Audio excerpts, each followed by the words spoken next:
Okay. Next up, we have actors David and Toni working through an excerpt from The Glass Menagerie by Tennessee Williams.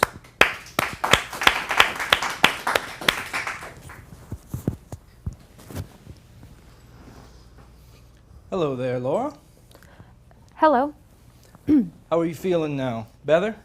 Yes, thank you. This is for you. A little dandelion wine. Thank you.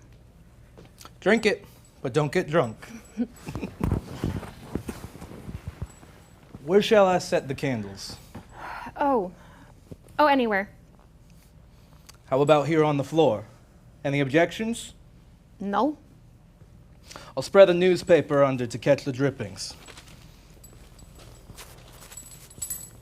I like to sit on the floor. Mind if I do? Oh, no. Give me a pillow? What? A pillow. Oh. How about you? Don't you like to sit on the floor? Oh, yes. Why don't you then? I will. Take a pillow.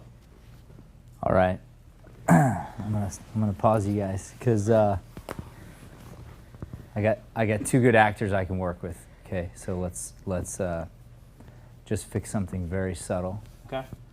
And when we do, it'll create all of what we're trying to do. So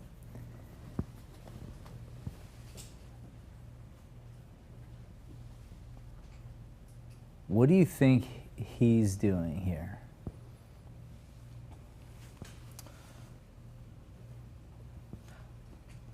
I know that she's not feeling well, as far as I understand from the previous scene. The dinner has been a little odd, but now I've been asked to, as the power is out now, I've been asked bring this wine to her to help her feel better. So I think that he's like fine to make a friend, oblivious to just how shy she is, but learns that as this is the first time we're really talking this evening.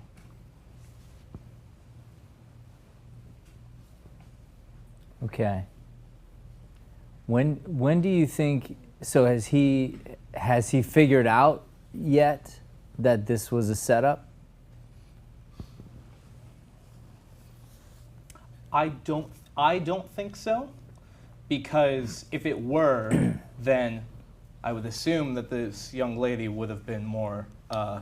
She would have been present at the dinner table. She would have been more present and not suddenly not feeling well. He does get that idea eventually in this, but I think as this goes along, like he starts to put pieces together, but even by the end, he does not fully know if, like he's not confident enough to say that's what this was. It's like maybe that's what you guys had in mind. I don't know. Okay. So what's his role in this story?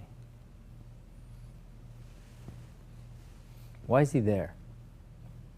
Like literal, like actually, why is he? Yeah, like what? No, like why did Tennessee Williams write this character in? While he's described as being as this is a memory play, he's described as the only person that is truly representative of the outside. And correct me if I'm wrong, because you also know this better than I do as well. He's a representation of the actual, like, the world out there, where life is happening, and he's trying to get into a business, and he is a representation of actually exiting this apartment. Go ahead. I think he's also supposed to play contrast to the fact that every other character in this, even from, like Tom tells us at the very beginning, and Tennessee Williams writes that this is a plastic play, and that these characters are mostly from memory except for Jim, where he's the realist of all of the characters, which I think tells us that, like, of all the characters, they're more metaphorical versus you're more literal. At least that's how I took it. Yeah. So let's skip to the end of this scene Okay. and talk about it. Okay. What happens? We, in getting her to open up as we've connected, we danced and we accidentally hit this and her little glass unicorn falls and breaks. And as we're both distraught over it, it turns into an intimate moment as is telling her that she is pretty and trying to convince her of that, which leads into him giving her a kiss, which is the climax for her of her life, and I don't fully recognize that. And afterwards, I have to tell her, I can't call you up. I can't follow through on this. I actually do have a fiance. Like, I shouldn't have been invited over or taken this. Right. And so here's what I want to see if you can slow down and let him recognize her innocence. I think he would have noticed it, and he's teaching her. Okay. This is what it feels like to be romanced. This is what it feels like to have someone pay attention to you. I think he, my personal opinion is that he does recognize the role and plays it. He's playing the gentleman caller. Yeah. In her, he's playing into her fantasy. Okay. Down to a T, down to the candles and the pillow and the whole thing. And I've always seen this as a very slow teaching scene, all the way through the kiss. Like I'm teaching you that you're allowed to be called this thing, and so then it could be, and this is, again, this is great writing because you can interpret it different ways, but if you do interpret it that way, you could then argue both sides of the argument. Is he a horrible person, or is he a super loving person? Is what he did, should he have done it so that this woman, this young girl, has a highlight? Was it wrong for him to give her a highlight, knowing that it wasn't real? Oh, wow. Was it wrong to give her this dream moment, to give her this fantasy and let her live it? Let her feel all the feels all the way to the end, or not? Okay. I don't know, but if you can think of it that way, and of you having not had a gentleman caller or a guy or you just haven't been through this process, you're the adolescent schoolgirl who is learning from Her high school crush. her high school crush, but really think of him almost like an older man who's instructing you on this is the next thing to do. And if you hear it that way and you start to hear him and you start to speak to her that way, I think the timing and the flow will just fall right into place. Let's see how it goes, see how you feel with it. Okay. Tradesies. Yes, ma'am. Thank you. You. Hold still this time. Here, actually, hold that for just a moment. You want us to go from top? Yeah. Okay. I'll take that now. So put that in your mind. It's like she's distraught, embarrassed, whatever she is, and you're having to teach her how not to be. Yeah, but go into it as well with the knowledge that I know why I've been invited. Yeah, or you could be figuring it out as you go, but I think so. I think you make a conscious decision, because here's the other option, right? You go in and say, here, your mom wanted me to give you this, and you leave. That's true. Yeah. You don't do that. But you're also not a sleazeball. you also don't try to get into her pants at the end, where you could have, or whatever. You could have led her on further. Yeah. Now maybe you have a change of heart. Maybe, you know, there's interpretation to it, but there is something beautiful in the way that you slow play and really instruct throughout the scene. So, yeah, like just kind of like think, if you give your character benefit of the doubt in that way, you might enjoy it a little bit. Enjoy being kind to this girl who is not used to getting it. Okay. Not used to getting kindness, I mean. Not used to getting eyeballs on her. Yeah. Okay. You know? And that's how you made her feel in high school, turns out. So then maybe that's the kind of guy you are. That's right, I called you that. You know what I mean? Yeah, all right.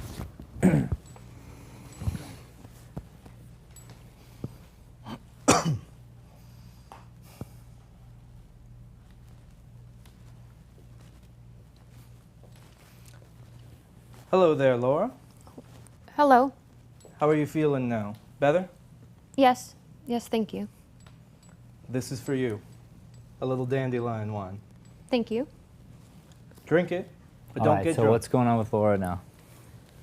Based on what I said, can you, he's your high school crush. Yeah, and that's scary. Yeah, but you're looking scorned. I think it's hard because literally in the scene right before, in the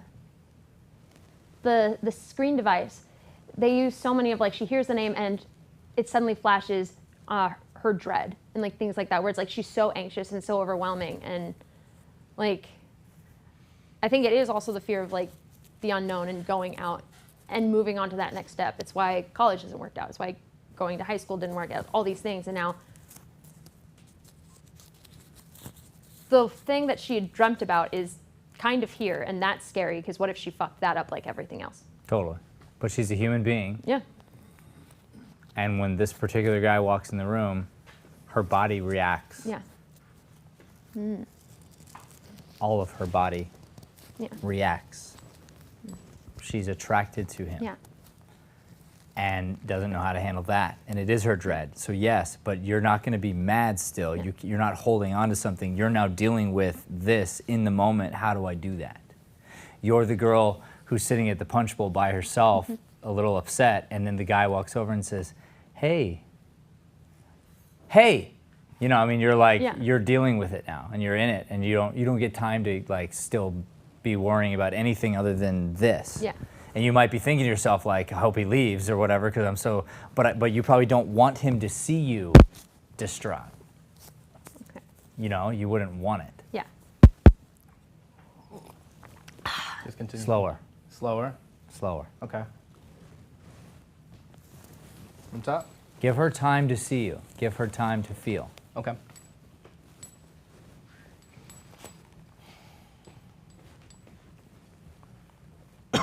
Give yourself time to enjoy her nervousness.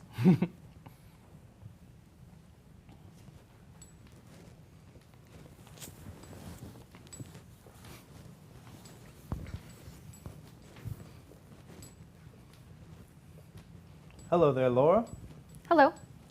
How are you feeling now? Better? Yes. Yes, thank you. This is for you. A little dandelion wine. Thank you. Drink it, but don't get drunk. Where shall I set the candles? Oh. Oh, anywhere. How about here on the floor? Any objections? Good, No. good. Can you go 5 times slower? Sure. Allow for awkwardness. Okay. Allow for it. Okay.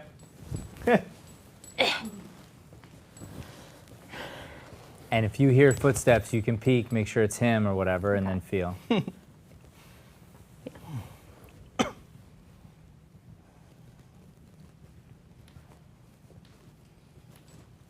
Talk. Hello there, Laura. Wait. Yeah, talk now. Wait. Hello. Settle. Now see her. Wait. Wait. Wait. Talk. How are you feeling now? Wait. Better? Yeah, I'll talk for you. Yes. Yes, thank you. Wait. Say what it is before you move. This is for you. Wait. A little, Yeah, wait. Speak, but don't move. a little dandelion wine. Wait. Slowly give it to her. Your movement affects her. She's nervous, you notice. Thank you. Drink it, but don't get drunk.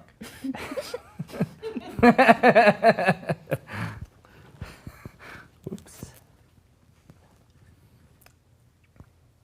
Where shall I set the candles? Oh. Oh, anywhere. How about here on the floor? Any objections? No. I'll Teacher, spread this, teacher. I'll spread this newspaper under to catch the drippings. I like to sit on the floor. Mind if I do? Oh, no. Give me a pillow? What? A pillow. Oh.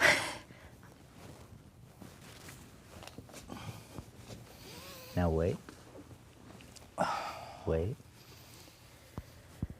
See her. Let her see you.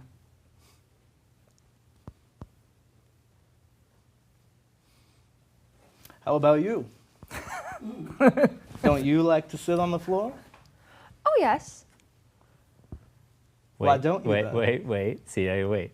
So you told her what to do. She's not getting it. Uh-huh. Why don't you then? I will. Take a pillow.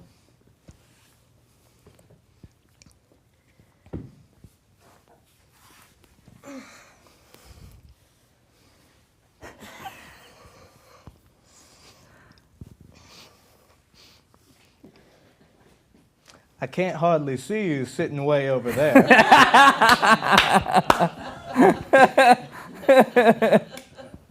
I can see you. I know. But that's not fair. I'm in the limelight.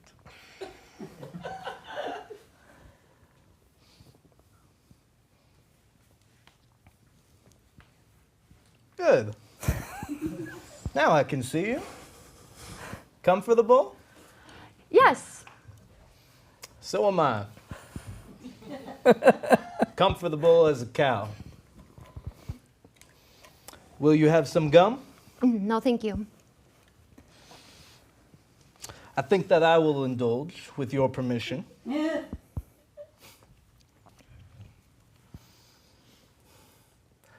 Think of the fortune made by the man that invented the first piece of chewing gum. Amazing, huh?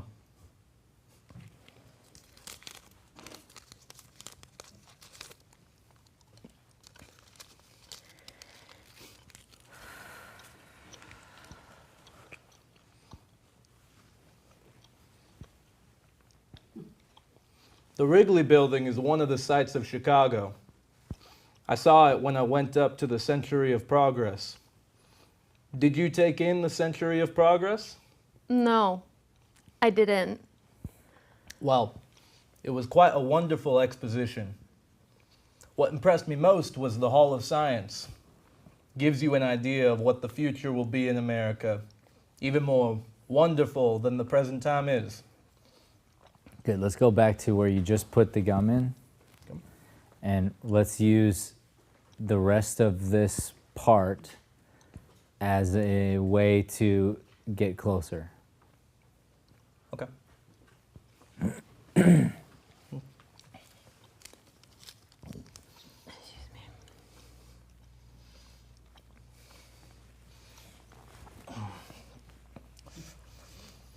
The Wrigley Building is one of the sights of Chicago. I saw it when I went up to the Century of Progress. Did you take in the Century of Progress? No, I didn't. Well, it was quite a wonderful exposition. What impressed me most was the Hall of Science. Yep. And scooch. Gives you an idea. And scooch. Yep. You're doing Gives you it. an idea of what the future will be in America. Even more wonderful than the present time is. Maybe put one arm back on the couch.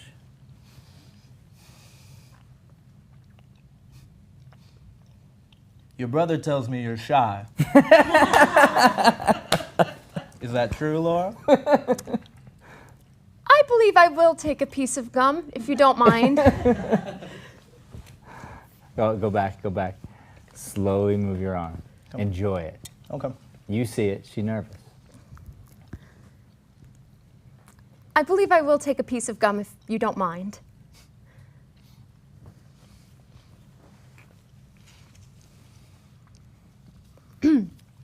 Mr. O'Connor, have you kept up with your singing? Singing? Me? Yes, I remember what a beautiful voice you had.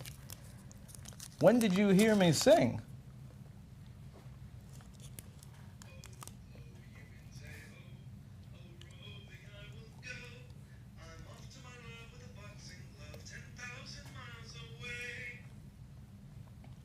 You say you heard me sing? Oh, yes. Yes, several times. I don't expect you to remember me at all. You know, I have an idea that I've seen you before. I had that idea as soon as you opened the door. It seemed almost like I was about to remember your name, but the name that I started to call you wasn't a name. And so I stopped myself before I said it. Wasn't it Blue Roses? Blue roses. My gosh, yes. Blue roses, that's what it was. That's what I had on my tongue as soon as you opened the door.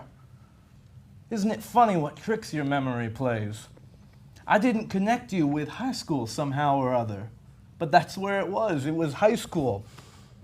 I didn't even know Shakespeare had a sister. Gosh, I'm sorry. I didn't expect you to. You barely knew me. When did you recognize me? Oh, right away. Soon as I came in the door. When I heard your name, I thought it was probably you. I knew Tom used to know you a little in high school, so when you came in the door, I was sure. Why didn't you say something then? I didn't know what to say. I was too surprised. For goodness sakes, you know, this sure is funny. Yes. Isn't it, though? Didn't we have a class in something together? Yes, we did. What class was that? It was singing chorus. Oh, I sat across the aisle from you in the odd Mondays, Wednesdays, and Fridays. now I remember. You always came in late. Yes, it was so difficult for me getting around up those stairs. I had that brace on my leg. It clumped so loud. I never heard any clumping. To me, it sounded like thunder. Well, I never even noticed. And everybody was seated by the time I came in. I had to walk in front of all those people. My seat was in the back row. I had to go clumping all the way up the stairs in front of everyone. You shouldn't have been self-conscious. I know, but I was. It was always such a relief when the singing started. Ah, yes. I've placed you now. I used to call you Blue Roses. How was it I got started calling you that? I was out of school a little while with pleurosis. When I came back, you asked me what the matter was. I said I had pleurosis. You thought I said blue roses. You always called me that after. I hope you didn't mind. Oh, no. I liked it. You see, I wasn't acquainted with many people. As I remember, you sort of stuck by yourself. I never had much luck at making friends. I don't see why you wouldn't. Well, I started out badly. You mean being... Yes, it sort of stood between me. You shouldn't have let it. I know, but it did. And You were shy with people. I tried not to be, but I never could. Overcome it? No. I never could overcome it. I guess being shy is something you have to work out of kind of gradually. Yes, I guess it. Takes time. Yes. People are not so dreadful when you know them. That's what you have to remember. And everybody has problems, not just you, but practically everybody has got some problems. You think of yourself as having the only problems, as being the only one who is disappointed. But just look around and you will see lots of people as disappointed as you are. For instance, I hoped when I was going to high school that I would be further along at this time, 6 years later, than I am now. You remember that wonderful write-up I did in The Torch? Yes. It said I was bound to succeed in anything I went into. Holy jeez, The Torch!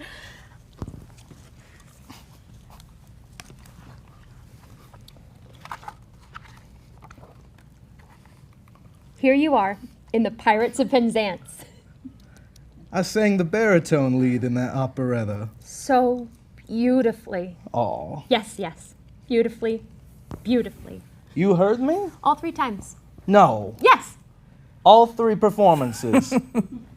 Yes. Why? I wanted to ask you to autograph my program. Why didn't you ask me to? You were always surrounded by your own friends. I never had a chance to. You should have just I thought you might think I was. thought I might think you was what? Oh. I was beleaguered by females in those days. You were terribly popular. Yeah. You had such a friendly way. I was spoiled in high school. Everybody liked you. Including you? Yes, I did too. Well, well, well. Give me that program, Laura.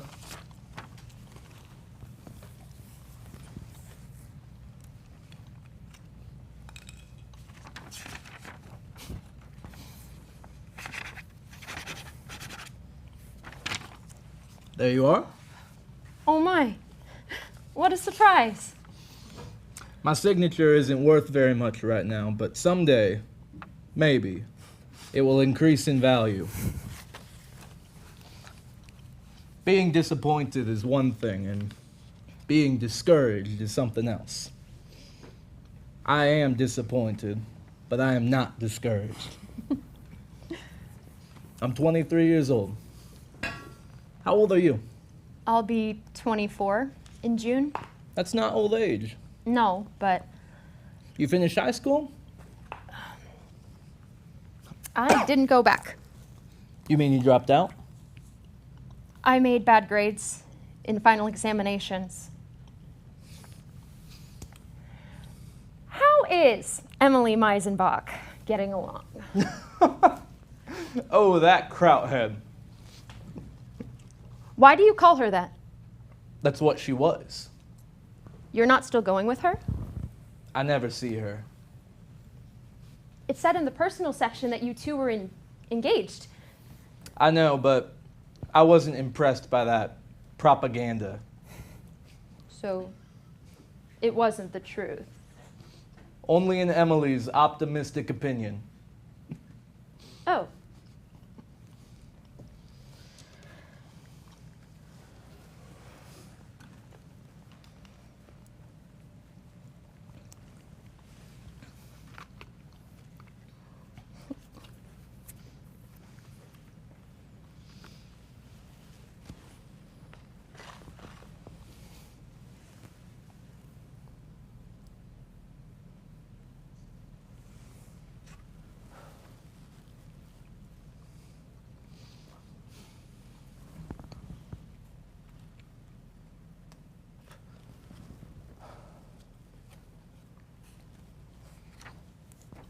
What have you done since high school? Huh? I said, what have you done since high school, Laura? Nothing much. you must have been doing something these 6 long years. Yes. Well, then, I- such as what?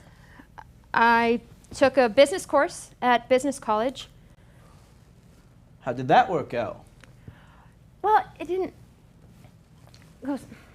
I had to drop out. It gave me indigestion. What are you doing now? I don't do anything much. Oh, please don't think I sit around doing nothing all day. My glass collection keeps me very busy. Glass, you have to take good care of it. What did you say about glass? Collection, I said. I have one.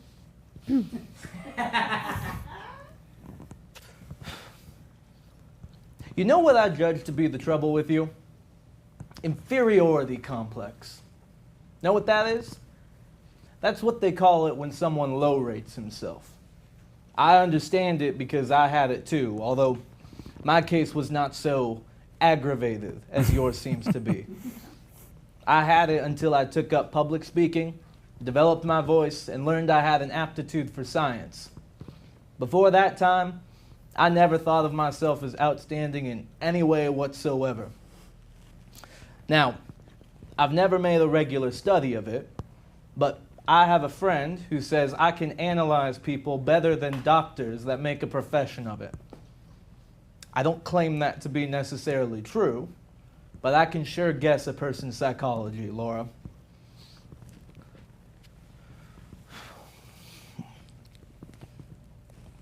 Excuse me, Laura. I always take it out when the flavor is gone. I'll use this scrap of paper to wrap it in. I know how it is to get it stuck on a shoe.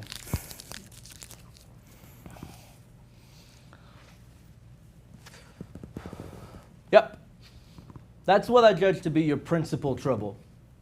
A lack of confidence in yourself as a person. You don't have the proper amount of faith in yourself.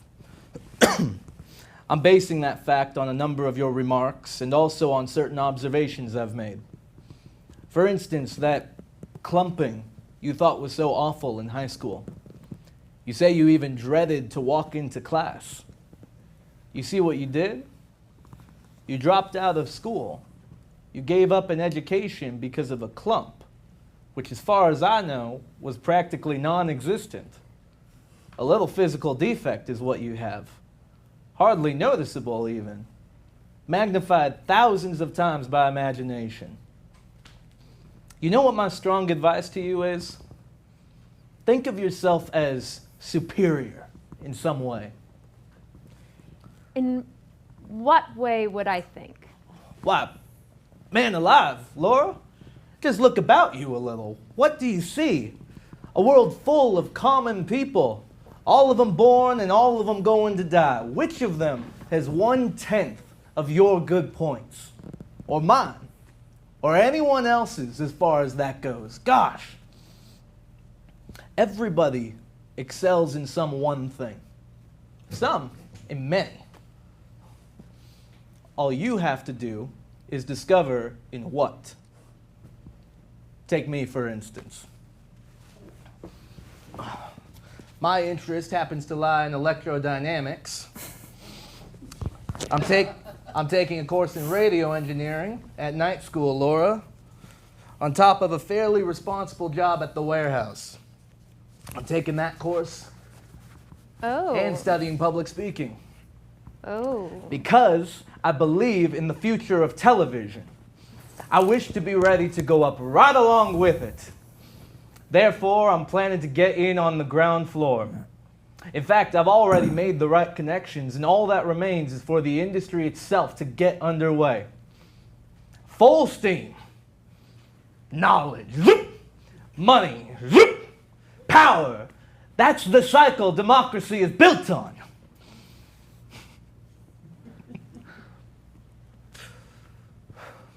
I guess you think I think a lot of myself. No. I. Now, how about you? Isn't there something you find more interesting than anything else? Well, I do. as I said, have my glass collection. I'm not right sure I know what you're talking about. What kind of glass is it? Little articles of it. They're ornaments mostly. Most of them little animals made out of glass, the tiniest little animals in the world. Mother calls them a glass menagerie. Here's an example of one, if you'd like to see it. It's one of my oldest. It's nearly 13. Be careful. If you breathe, it breaks. I'd better not take it. I'm pretty clumsy with things. Oh no, go on. I trust you with him.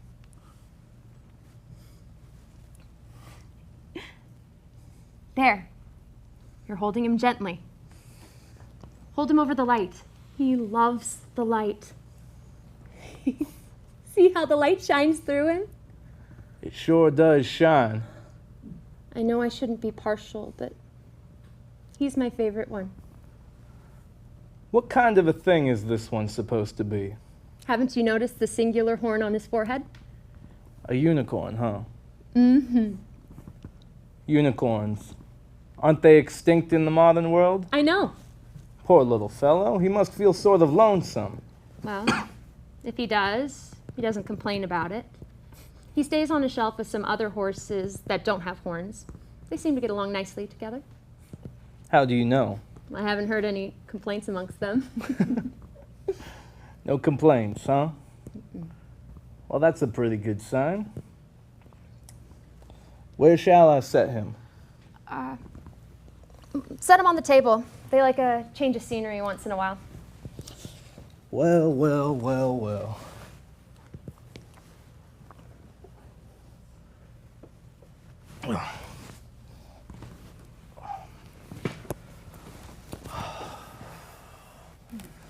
Look how big my shadow is when I stretch. Oh! Oh, yes. It stretches across the ceiling. I think it stopped raining.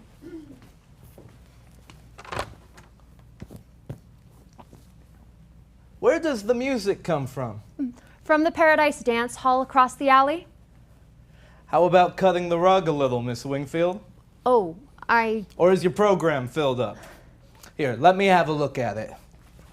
Why, every dance is taken. I'll just have to scratch some out.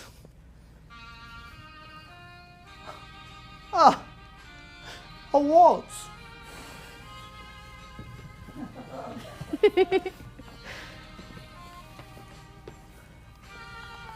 I can't dance.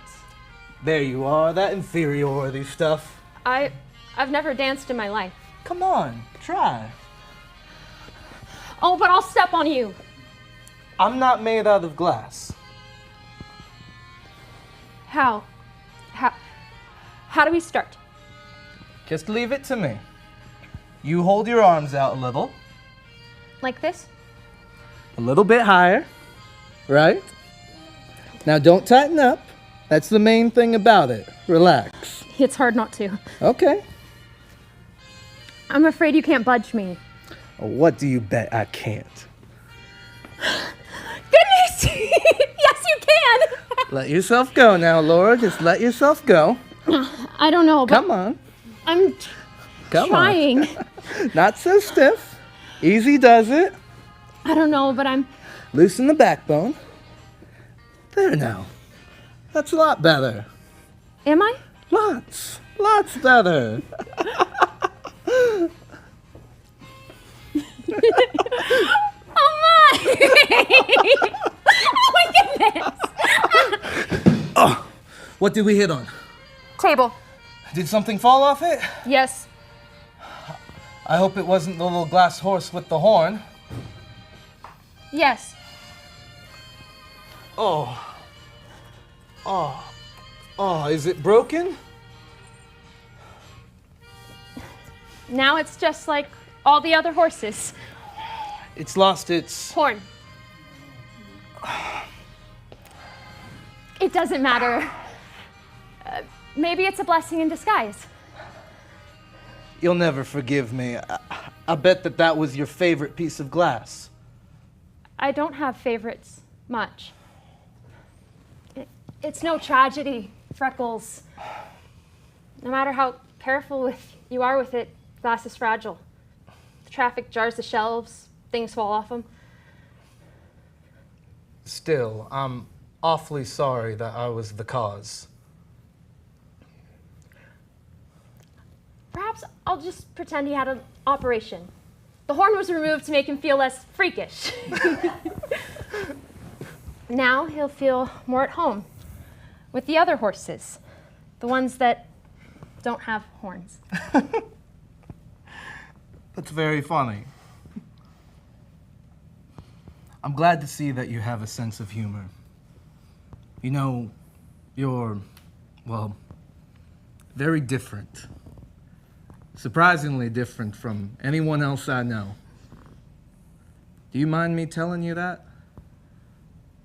I mean it in a nice way.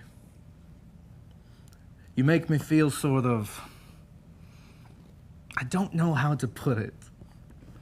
I'm usually pretty good at expressing things, but this is something that I don't know how to say. Has anyone ever told you that you were pretty? Well, you are. In a very different way from anyone else, and all the nicer because of the difference, too. The different people are not like other people, but being different is nothing to be ashamed of. Because other people are not such wonderful people. They're 100 times 1,000. You're 1 times 1. They're common as weeds, but you, well, you're blue roses. But blue is wrong for roses. It's right for you. You're pretty. In what respect am I pretty? In all respects. Believe me. Your eyes, your hair are pretty. Your hands are pretty. You think I'm making this up because I'm invited to dinner and have to be nice. Oh, I could do that. I could put on an act for you, Laura, and say lots of things without being very sincere. But this time I am. I'm talking to you sincerely. I happen to notice that you have this inferiority complex that keeps you from feeling comfortable with people. Someone needs to build your confidence up and make you feel proud instead of shy and turning away and blushing. Somebody ought to kiss you, Laura.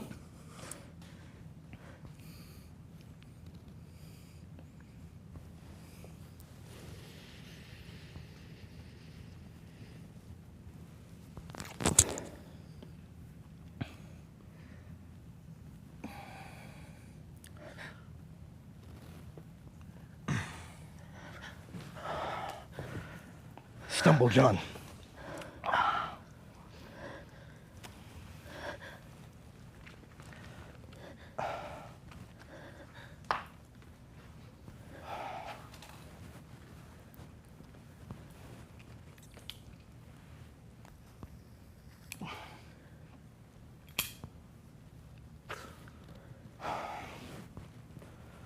Stumble, John. I shouldn't have done that. That was way off the beam.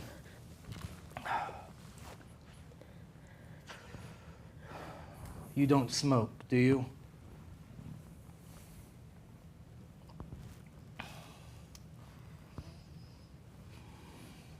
Would you care for a mint? Peppermint? Lifesaver? My pocket's a regular drugstore wherever I go.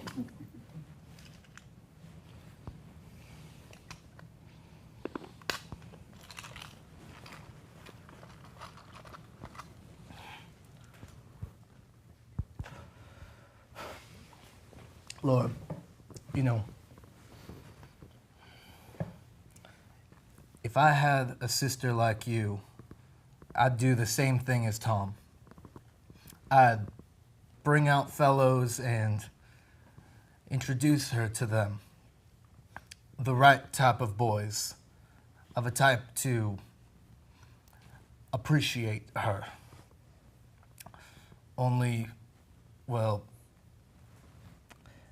he made a mistake about me. Maybe I've got no call in saying this. That may not have been the idea in having me over. But what if it was? There's nothing wrong about that. The only trouble is that, in my case, I'm not in a situation to do the right thing. I can't take down your number and say I'll phone. I can't call up next week and ask for a date. I thought I had better explain the situation in case you misunderstood it and I hurt your feelings.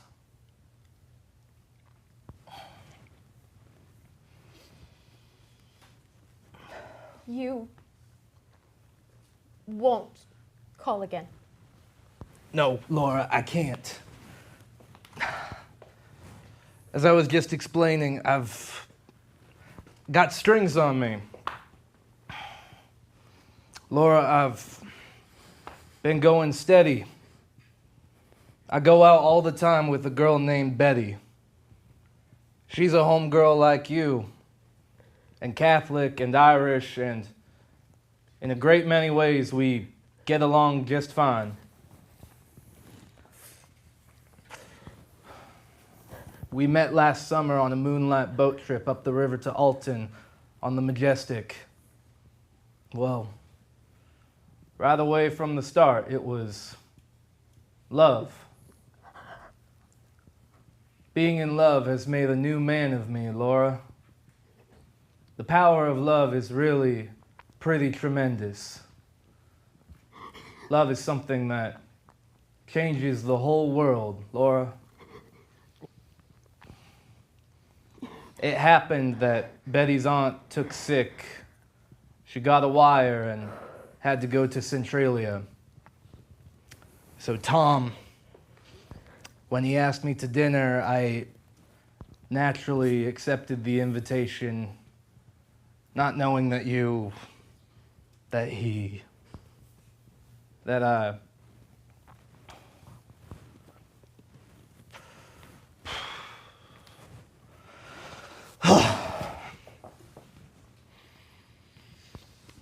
I'm a stumble John.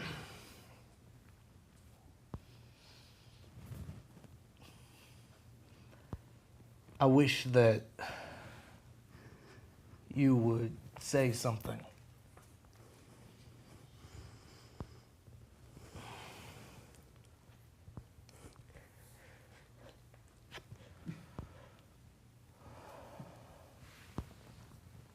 What are you doing that for?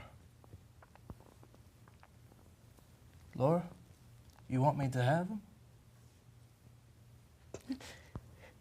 For what? A souvenir.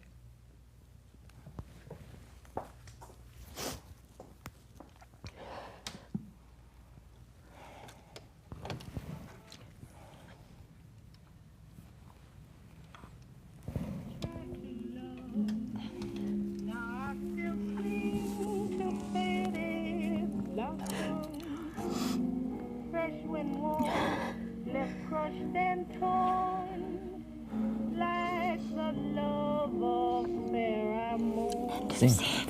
Someone sing.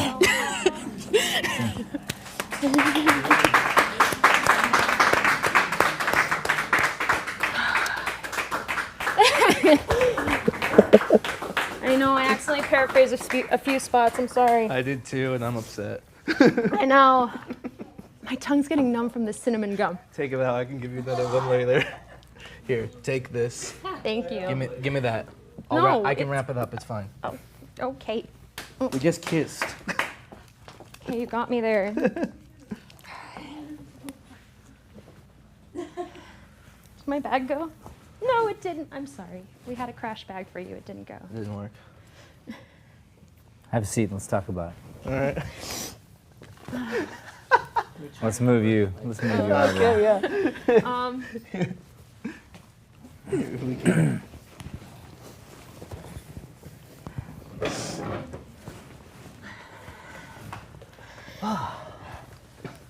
More weights on the bag support, I think. Next time, yeah. Next time. Someone get that door. We're never going to get there again. He let us get there. He let us get He there let this us. time, yeah. He wanted to see how much we prepped. It's we true. did the whole we thing. did the whole thing, Matt. Just for you. The set, the costumes, the 20 pages. The ego's on you two, thinking you know what I'm gonna say. I don't know, man. We had to tell ourselves over and over The again. egos of I these know. two actors. I'm sorry. I'm sorry. My masterclass students. How you feeling? Pretty good. Nervous, but excited. Yeah, Good bubbles. good. You? Good.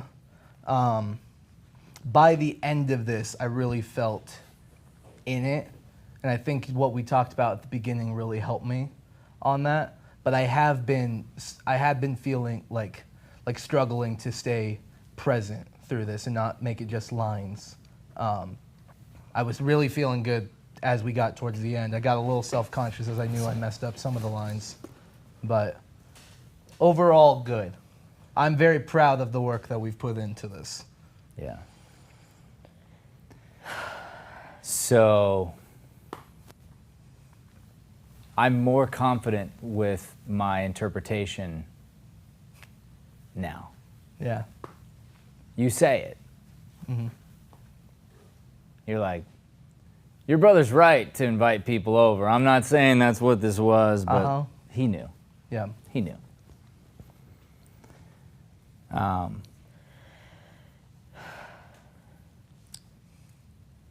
So it was beautiful.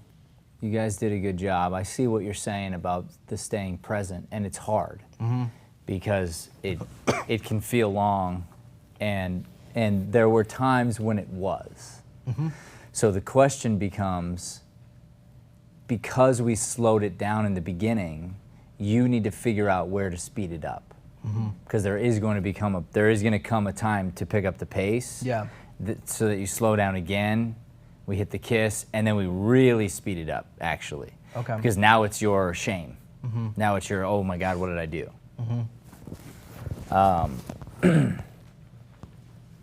So that would be a bit of homework there. Okay.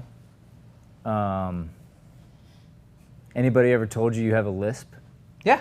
Yeah, you guys have. Couple times. Yeah, I know. I'm fully aware of it. I know.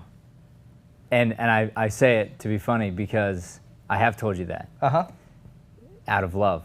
And to your credit, since I said that to you, not only has it improved slightly, but you didn't give a what. And How do you mean? You transformed yourself. You are in the process of transforming yourself from character actor best friend into leading man. I'm working hard at it. Lisp or no lisp. You're Yeah. like, I'm going to lose how many pounds now? 60 pounds, whatever it is. You know, you're shedding the weight. You're working on your mind. You're a doer. You're somebody who's not taking no for an answer, and I respect that Thank you. tremendously. Yeah, and I love that because it's your version of Blue Roses. Yeah. You know, and you're doing what this character's encouraging her to do, which is just do it. Just do it anyway. I dare you to stop me. You know. Yeah. So fantastic. Work on your smoking, please. Okay. And It wasn't the worst I've seen, but it was bad. it was bad. I'm totally aware. Okay. Yeah. Okay. All right. You found her at times. There's another level, and this is so my interpretation of you as an actress thus far, and I've known you a bit now. You have a strength to you, an earned strength. And so you've become what I would consider, when you want to be, you can easily be a powerhouse on stage. Laura is so delicate. Yeah. She is the glass. Yeah. You weren't fragile. Not hardly at all, but definitely not consistent. And the limp has to be there. It's an obvious limp, It says that it's subtle. in but the it's script. there. Yeah. It's the first thing I noticed about you. It's the first thing I noticed. So yes, it's subtle, but it's there. Yeah. And so whatever that looks like for you, what you have to figure out is, when you try not to limp, it still looks like a limp. That's it. Yeah. Because she can't not do it. Yeah. And then if you find her fragility, and you just have to tap into yourself, and you have to even study people, study some great actors who have played fragile, and study people who are in their fragile state. You might have been one at one point in time. I don't know, or maybe you got beyond that in childhood because of something rough that happened or whatever. But there's a fragility to her, where it's like, the best I could describe it is, right now, one of my kids is 3. And we call him Baby Hercules, because he's just tan and gorgeous and just like, you know, all muscle, and just Like his has dad. no idea, and just, you know, just the most adorable child. But he's fragile. He is fragile. And at that age, we must protect him so much. And the way she talks about her glass is the same way he talks about his characters. And to be honest, Daddy's more of a, I want to wrestle and like beat you up on the bed a little bit, and we, you know, play roughhouse and everything. And he likes that too. But he loves characters, and Mom is much better at characters than Dad. But I try, sometimes, if I have the energy. But it lights him up. And she reminded me of him, in like, where he could be all sad or something, or just like in a fragile place, and then it's like, you're gonna play characters with your little, you know, guys, and he's just like, and he gets right into the story, and this one's this way, and this one, and that's that age. It's that all my kids went through it, and that's the age that he's in. It's this precious place. So what that tells us about her character is she's still there. She's a grown-up, still in that place. And it does also, to give you a hint, it specifically tells you when her shyness starts to dissolve. He says his warmth starts to dissolve her shyness. And you weren't shy all the way up to that point, so you'll need to be. And then at that point, it'll start to dissolve, but it dissolves also in your passion getting to talk about your thing. And then the nerves can come back, but she's never gonna not be delicate. Yeah. And there were moments when you would respond in strength, because that's your default. In good on you, because you've earned it. But you the character of her isn't capable of that. Yeah. So that's what you'll look for on your game tape. Yeah. Yeah. But it's, you know, it's fantastic. And I said in the beginning when I first stopped, you know, you two have earned me stopping, so I can stop on the top, get you on the rails, and then let you go, and then we can talk about it afterward, because I trust you, actually. So it's different than you thought. I wasn't testing you. All right. I would have stopped you if it sucked. Uh, I would have saved you if it sucked. I would have gone in and we work on it. We got on the rails, and it's like, okay, I could have given one of those notes, but it wasn't going to fix it in the moment. You deserve to play it out, and we might play it out fully next time too. I don't know. You know, we don't know. I'll probably take you through an exercise or two. Okay. But you did great work. You know, you worked hard on it. You made some choices. You took my kind of thoughts and pointers, and whether you thought it was right or wrong in the moment, you were like, okay, I'll see how it goes, and you put up a really beautiful scene. So, Thank you. so the next step is, if you're bored, we're bored. Mm-hmm.